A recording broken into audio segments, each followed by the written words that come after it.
Hi friends, എല്ലാവർക്കും പുതിയ വീഡിയോയിലേക്ക് സ്വാഗതം. ഇന്ന് പനീർ മസാലയുടെ റെസിപ്പിയാണ്. അതിനായിട്ട് ചെറിയ ക്യൂബ്സ് ആക്കിയ 30 പനീർ കഷ്ണങ്ങൾ എടുത്തിട്ടുണ്ട്. അതിലേക്ക് 1/4 ടീസ്പൂൺ മഞ്ഞൾപ്പൊടി, 1/2 ടീസ്പൂൺ മുളക് പൊടി, ഇഞ്ചി വെളുത്തുള്ളി പേസ്റ്റ് 1 ടീസ്പൂൺ, ആവശ്യത്തിന് ഉപ്പ്, ഇത്രയും ചേർത്ത് ഒന്ന് മിക്സ് ചെയ്തെടുക്കാം. പനീർ കഷ്ണങ്ങൾ പൊട്ടിപ്പോവാതെ എല്ലാ ഭാഗത്തേക്കും ആവുന്ന രീതിയിൽ ഒന്ന് മിക്സ് ചെയ്തെടുക്കാം. ഇനി ഇത് ഫ്രൈ ചെയ്തെടുക്കണം. അതിനായിട്ട് ഒരു പാൻ അടുപ്പിൽ വെച്ച് ചൂടാവുമ്പോൾ അതിലേക്ക് 3 ടീസ്പൂൺ സൺഫ്ലവർ ഓയിൽ ഒഴിക്കാം. അത് ചൂടായി വരുമ്പോൾ അതിലേക്ക് പനീർ കഷ്ണങ്ങളും കൂടി ഇട്ട് കൊടുക്കാം. ഇനി ചെറിയ തീയിൽ പനീർ കഷ്ണത്തിൻ്റെ എല്ലാ ഭാഗവും ഒന്ന് ചെറുതായിട്ടൊന്ന് ഫ്രൈ ആവുന്നത് വരെ നമുക്ക് വെയിറ്റ് ചെയ്യാം. ഈ സമയം കൊണ്ട് നമുക്ക് ബാക്കി ഇൻഗ്രീഡിയൻസ് തയ്യാറാക്കിയെടുക്കാം. പനീർ അവിടെ എല്ലാം ഒന്ന് റെഡിയായി വരട്ടെ.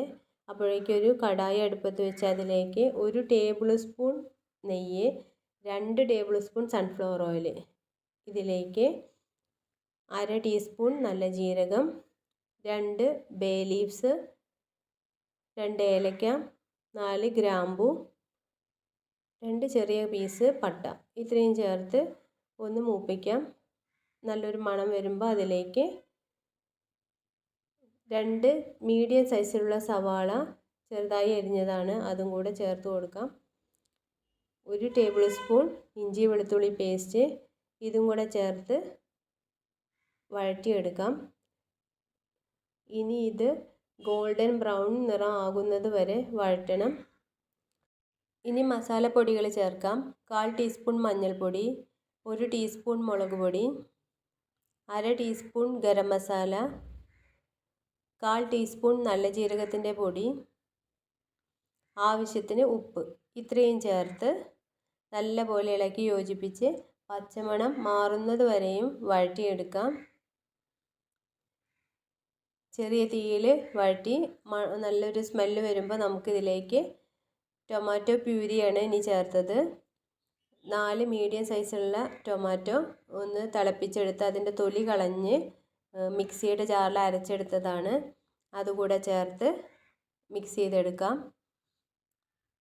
ഇനി ഈ ടൊമാറ്റോ പ്യൂരിയും ഒന്ന് നല്ലപോലെ തിളച്ച് അതിൻ്റെ എണ്ണയൊക്കെ തെളിഞ്ഞ് വരണം. അതിന് കുറച്ച് നേരം അടച്ച് വെച്ച് വേവിക്കാം. ഇപ്പോൾ മസാലയൊക്കെ നല്ല കുറുകി വന്നിട്ടുണ്ട്. ഇനി ഇതിലേക്ക് 1/2 കപ്പ് തൈരാണ് ചേർത്തത്. അധികം പുളിയില്ലാത്ത 1/2 കപ്പ് തൈര് ചേർത്ത് ഇളക്കാം. 1 കപ്പോളം വെള്ളം കൂടെ ചേർക്കാം. തിളച്ച് വരുമ്പോൾ നമ്മൾ വറുത്ത് വെച്ച പനീർ കൂടെ ചേർത്ത് ഇളക്കി യോജിപ്പിക്കാം. ഈ സമയത്ത് ഉപ്പ് പാകത്തിനുണ്ടോ നോക്കിയിട്ട് ആവശ്യത്തിനുള്ള ഉപ്പ് കൂടി ചേർക്കാം. ഇനി അടച്ച് വെച്ച് അല്പസമയം ഒരു 5 മിനിറ്റ് കൂടി വേവിച്ചെടുക്കാം. കറി നല്ല കുറുകി വന്നിട്ടുണ്ട്, എണ്ണയൊക്കെ തെളിഞ്ഞ് വന്നിട്ടുണ്ട്. ഇനി ഇതിലേക്ക് മല്ലിയിലയും കൂടെ ചേർക്കാം. കസൂരി മേത്തിയും കൂടി അല്പം ചേർത്ത് കഴിഞ്ഞാൽ കറി റെഡി ആയിട്ടുണ്ട്. വളരെ ടേസ്റ്റി ആയിട്ടുള്ള ഒരു കറിയാണ്. എല്ലാവരും ഉണ്ടാക്കി നോക്കി ഫീഡ്ബാക്ക്സ് അറിയിക്കാം. എൻ്റെ ചാനൽ നിങ്ങൾ വീഡിയോസൊക്കെ ഇഷ്ടപ്പെടുകയാണെങ്കിൽ സബ്സ്ക്രൈബ് ചെയ്യാൻ മറക്കരുതേ. Thanks for watching. Thank you.